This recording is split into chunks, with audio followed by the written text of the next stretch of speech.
안녕하세요. 허브 경제TV입니다. 오늘 볼 종목은요, 조선 관련된 종목이죠. HD 현대마린 솔루션이라는 종목을 볼 건데, 지금 뭐 얘만 밀리는 게 아니라 조선 애들도 마찬가지고 전반적으로 지금 시장에서 싹 다 밀리고 있습니다. 지금 양봉으로 좀 집단성을 가지고 움직이는 것들은 결국 이제 정치 테마 말고는 딱히 없다라고 보시면 됩니다. 뭐 여러분들도 다들 오늘의 하락은 각오를 하셨을 거라고 저는 생각을 해요. 왜냐면은 지난주부터 열심히 제가 설명을 드렸죠. 토요일 날 투표가 있을 건데, 가결이 되면은 한국 시장 월요일서부터 이렇게 올라갈 거고, 부결이 되면 한국 시장 저점을 다시 한번 깨러 떨어질 거다. 물론 이제 이 정도까지 떨어질 것인가 라는 부분에 대해서는 고민을 했는데, 마이너스 5% 밀리는 거 좀 과하지 않았나라고 생각을 합니다. 뭐 어찌되었던 간에 방향은 아래쪽으로 잡고 있는 거죠. 그러다 보니까 윤석열 정부 들어서 조금 움직이겠던 애들, 뭐 방산이라든지 원전이라든지 이 조선이라든지 얘네들이 전반적으로 좀 약한 모습이에요. 그쵸? 좀 아쉬운 그림이긴 합니다만, 그래도 조선이야 윤석열 정부에 대한 정책이 아니라 트럼프가 그래도 한국조선이랑 뭔가 해보겠다라고 얘기가 나오면서 움직인 거기 때문에 저는 좀 영향은 좀 덜 받을 거다라고 생각을 하거든요. 결국은 얘네가 밀렸던 것은 윤석열 정치 리스크인 거예요. 탄핵이 된다라고 했을 때 정치 리스크는 해소가 된다라고 좀 보고 있고, 물론 다음 대선이 좀 긴박하게 움직일 겁니다. 그래서 다음 대선까지는 조금 시끄러울 수는 있겠죠, 한국 시장이. 그럼에도 불구하고 리스크가 해소가 됐다라는 것은 그 시끄러움 속에서도 뭐다 한국 시장은 상승할 거다라는 겁니다.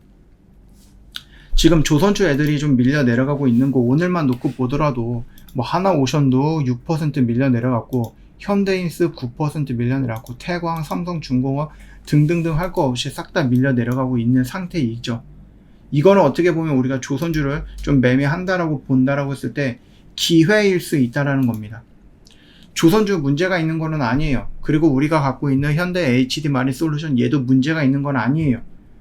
그럼 시장에 의해서 밀려 내려갔다라고 하면은, 얘가 정상적이라고 하면은 오지 않아야 되는 자리에 왔다라고 하면은 우리는 그걸 기회라고 보는 게 맞겠죠. 지금 얘가 지금 여기 한 16만원을 찍고 나서 지금 거의 한 12만원까지 다이렉트로 밀려왔거든요. 그렇다라고 하면 여러분, 우리가 좀 기다리고 있는 자리에 왔다라고 하면은, 물론 얘가 밀리면서 뭔가 악재를 막 개별적인 악재를 뿌려대린다 라고 하면 우리는 조심해야 되겠죠. 접근하는 걸 보류해야 되겠죠. 근데 내가 아무리 찾아봐도 뭐 딱히 악재라고 보이는 것은, 리스크라고 좀 말할 수 있는 것은 개별 종목으로 나오는 거 없어 라고 하면은, 시장이 지금 이렇게 박살이 나면서 얘가 같이 밀려 내려왔다라고 하면 우리는 기회다라는 겁니다. 그래서 혹시라도 이 마린 솔루션이 없다 하시는 분들은 지금이라도 한번 도전을 해보는 거 어떨까라고 조금 말씀을 드려보겠고요. 지금 이 구간은 뭐예요? 역배열이었던 이 종목이 저점을 낮추고 고점을 낮추고 있던 이 종목이 9월달 10월달 쌍바닥을 만들고 고점을 높이고 저점을 높여나가면서 추세를 전환하고, 그리고 나서 처음으로 눌리는 그 구간이다라고 말씀을 드렸잖아요. 그렇기 때문에 여기서 여러분 솔직히 말씀드리면 개별 악재가 없다라고 하는데, 이 구간 라인에서 여러분 쫄 필요가 전혀 없다라고 생각을 합니다. 버텨내면 돼요. 지금 삼성중공업도 마찬가지고 현대중공업도 마찬가지고요. 조선주들 여러분들 뭐 이거 말고 다른 것들 갖고 계시는 분들도 있을 것 같기는 한데, 우리가 도망가야 될 때는 명확합니다. 트럼프가 한국조선이랑 뭘 안 하겠다 라는 멘트를 치기 전까지는 버텨내면 된다라고 좀 생각을 합니다. 이거는 종목에 대한 버팀이고, 여러분 14일, 그러니까 이번 주 토요일 날에도 다시 한번 탄핵 투표가 있을 건데, 지난주보다는 이번 주에 더 확률이 높겠죠. 혹시라도 만약에 이번 주에도 국힘이 뭐 투표를 하러 안 나온다라고 해서 또 불성립이 된다라고 하면은 다음 주에 또 진행을 할 건데, 다음 주는 이번 주보다 저번 주보다 확률이 훨씬 더 높아진 상태다라고 보셔도 될 것 같습니다. 즉 그 말은 이 종목의 반등도 결국은 시장에서 반등이 나와줘야지 따라 올라갈 수 있다라는 건데, 그렇다라고 하면 시장의 반등은 여러분들 길면은 9거래일이고요. 짧으면은 4거래일입니다. 무슨 말이에요? 14일 날 만약에 가결이 되면 다음 주부터 시장은 급하게 반등이 나올 거고요. 만약에 다음 주에도 부결이 된다라고 했을 때 그 다음 주가 또 있겠죠. 그래서 크리스마스 이전까지는 물론 이제 시장이 조금 불안정할 수는 있습니다. 그러나 그 며칠만 여러분들 좀 참아 본다라고 했을 때 충분히 긍정적으로 우리가 이 저점 라인에서 잘 잡고 올라가는 것들 다 챙겨 먹을 수 있다라고 보셔도 될 것 같아요. 그래서 이번 주를 좀 기대를 해보고, 왜냐면은요, 지난주에 투표 자체를 안 했거든요. 국힘이 무서워서. 그러고 나서 지금 하루 지났는데 뉴스가 나오는 것들 보면 어떻게 됩니까? 이 계엄에 대해서 얘기들이 계속해서 나오고 새로운 것들이 밝혀지고 있고요. 국힘이 어마어마하게 욕을 먹고 있습니다. 예. 그러다 보니까는 이거를 과연 그들이 일주일 내내 버틸 수 있느냐.